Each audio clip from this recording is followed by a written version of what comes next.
வணக்கம். இது மென்மை ட்ரஸ்ட், ஜவாது மலை அன்ன தர்மசாலை. இந்த புனிதமான அன்னதான சேவை எங்கள் ஸ்ரீ அன்னபூர்ணேஸ்வரி மாதா மற்றும் எங்கள் குருவாக விளங்கும் நிலா அம்மா அவர்களின் அருளால் நடைபெறுகிறது.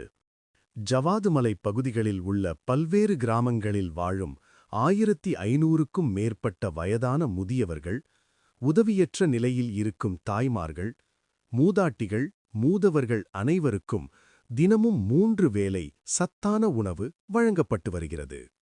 இந்த அன்னதான சேவைக்காக எங்கள் குருவான நிலா அம்மா தினமும் யாசகம் செய்து அரிசி, பருப்பு, காய்கறிகள் வாங்கி ஒருவருக்கும் பசி இருக்கக்கூடாது என்ற ஒரே எண்ணத்துடன் இந்த சேவையை தொடர்ந்து செய்து வருகிறார். பசி தீர்ந்தால் மனம் நிறையும், மனம் நிறைந்தால் மனிதநேயம் மலரும். இந்த புனிதமான அன்னதான சேவையில் நீங்களும் எங்களுடன் இணைந்து சேவை செய்ய வாருங்கள். ஒரு கை உதவி, ஒரு வாழ்வின் பசியை மாற்றும். மென்மை ட்ரஸ்ட், ஜவாது மலை.